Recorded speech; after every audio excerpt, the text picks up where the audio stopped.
खबरों में आगे बात करते हैं, जहां पर सुल्तानपुर एनकाउंटर पर शुरू हुआ सियासी बवाल अब बढ़ता ही जा रहा है। पहले अखिलेश यादव ने एनकाउंटर पर सवाल उठाए तो अब राहुल गांधी ने इसे संविधान के खिलाफ बता दिया।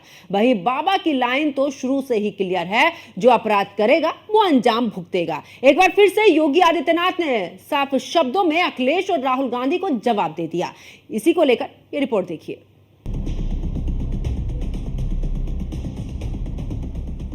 एनकाउंटर पर सवाल, सियासी बवाल। पुलिस की गोली, जाति वाली बोली। योगी ने विपक्ष के एजेंडे की पोल खोली।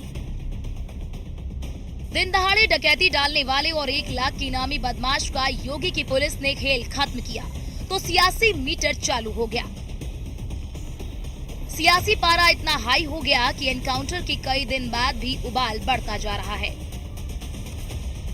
अखिलेश यादव ने एनकाउंटर पर सवाल खड़े किए तो सांसद चंद्रशेखर आजाद ने भी सुर में सुर मिलाए।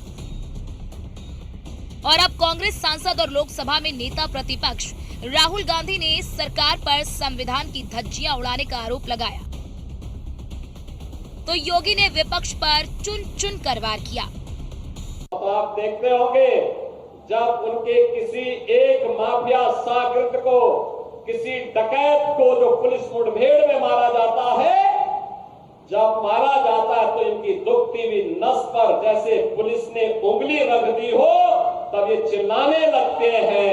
और वह डकैत जैसे हथियारों का प्रदर्शन करते हुए डकैती डाल रहा है, वहां ग्राहक भी बैठे हैं। ग्राहकों को खड़ा करके एक तरफ करके अगर गोली मार देता तो क्या उनकी जान को ये समाजवादी पार्टी वापस कर पाती क्या? और वो किसी भी जाति के हो सकते थे। ग्राहक वो यादव भी हो सकता था, दलित भी हो सकता था, किसी भी जाति का हो सकता था। डकैत हत्या करके भाग गया और पुलिस के पास सुराग नहीं मिलती तो यही लोग बोलते, देखिए साहब अराजकता है। और अगर पुलिस ने पकड़ लिया, कार्रवाई कर दी और फिर मुठभेड़ में, आपसी मुठभेड़ में डकैत मारा रहा है तो समाजवादी पार्टी को बुरा लग रहा है, कह रहे साहब ये नहीं होना चाहिए था। योगी ने तो साफ कर दिया कि अपराधी की कोई जाति नहीं होती, जो अपराध करेगा वो अंजाम भुगतेगा। हालांकि पुलिस की गोली पर विपक्ष की बोली एनकाउंटर पर सवाल खड़े कर रही है। राहुल गांधी ने इस एनकाउंटर पर सवाल खड़े करते हुए कहा, बीजेपी शासित राज्यों में कानून और संविधान की धज्जियां वही उड़ा रहे हैं जिन पर उनका पालन कराने की जिम्मेदारी है। सुल्तानपुर में हुए मंगेश यादव के एनकाउंटर ने एक बार फिर साबित कर दिया है कि बीजेपी रूल ऑफ लॉ पर विश्वास नहीं करती। मंगेश के परिवार के आंसू पूरे देश से सवाल पूछ रहे हैं। कौन जिएगा, कौन नहीं जिएगा, इसका फैसला अदालत करेगी या पुलिस। एसटीएफ जैसी प्रोफेशनल फोर्स को बीजेपी सरकार में आपराधिक गिरोह की तरह चलाया जा रहा है, जिस पर केंद्र सरकार की चुप्पी इस ठोको नीति पर उनकी स्पष्ट सहमति है। यूपी एसटीएफ के दर्जनों एनकाउंटर सवालों के घेरे में है। क्या आज तक उनमें से किसी भी अधिकारी पर कोई कार्रवाई हुई? आखिर कौन उन्हें बचा रहा है और क्यों? कैमरों के आगे संविधान को माथे से लगाना सिर्फ ढोंग है, जब आपकी सरकारें ही उनकी खुलेआम धज्जियां उड़ा रही हो। उत्तर प्रदेश में हुए सभी संदिग्ध एनकाउंटर्स की निष्पक्ष जांच कर इंसाफ किया जाना चाहिए। वर्दी पर लगी खून की छींटें साफ होनी चाहिए। योगी आदित्यनाथ ने न केवल समाजवादी पार्टी को बल्कि कांग्रेस को भी आड़े हाथों लिया। योगी ने कहा कि इसी उत्तर प्रदेश में हर जिले में समाजवादी पार्टी और कांग्रेस के नेतृत्व में पलने वाले माफियाओं की सरकारें चलती थी, लेकिन अब माफिया एक एक करके गायब हो गए। उत्तर प्रदेश है जहां पर हर जिले में समाजवादी पार्टी और कांग्रेस के नेतृत्व में पलने वाले माफियाओं की समानांतर सरकारें चलती थी। यह अम्बेडकर नगर में भी चलती थी। याद करिए,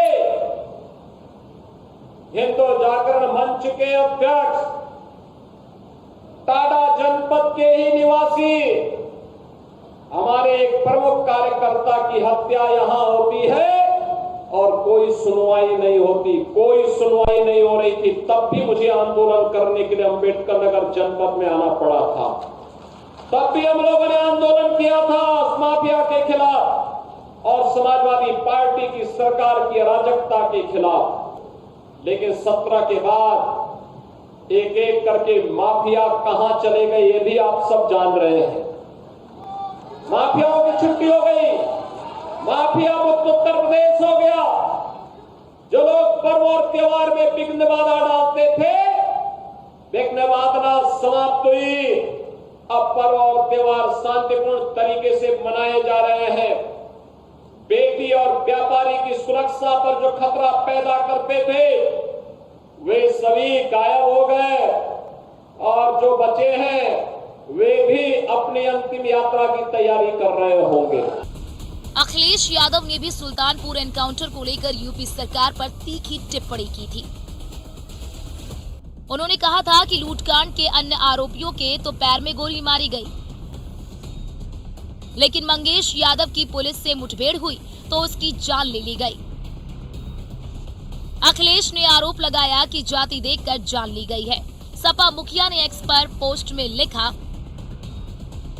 लगता है सुल्तानपुर की डकैती में शामिल लोगों से सत्ता पक्ष का गहरा संपर्क था, इसलिए तो नकली एनकाउंटर से पहले मुख्य आरोपी से संपर्क साधकर सरेंडर करा दिया गया और अन्य सपक्षीय लोगों के पैरों पर सिर्फ दिखावटी गोली मारी गई और जात देकर जान ले ली गई। पूरा मामला क्या है? 28 अगस्त को 2 करोड़ की डकैती हुई थी। सुल्तानपुर के भरत ज्वेलर्स में डकैती हुई थी। इस घटना का मुख्य आरोपी मंगेश यादव था। मंगेश यादव पर 1 लाख का इनाम घोषित किया गया था। 6 सितंबर को एसटीएफ के साथ मुठभेड़ में मंगेश यादव मारा गया। हालांकि इस एनकाउंटर के बाद से ही सियासत गर्म है। जिस तरह एनकाउंटर पर सपा सवाल उठा रही है, उसे लेकर सियासी पारा बढ़ा हुआ है, क्योंकि यूपी में 10 सीटों पर उपचुनाव होने वाले हैं। माना जा रहा है कि सपा इस मुद्दे को जातिगत आधार पर भुनाना चाहती है, जबकि योगी आदित्यनाथ ने विपक्ष को आईना दिखाते हुए साफ कर दिया है कि जो भी हथियार उठाएगा वो मारा जाएगा। Bureau report, news 1 India. और मेरे साथ इस बुलेटिन में फिलहाल इतना ही। आप देखते रहिए न्यूज़ 1 इंडिया। नमस्कार।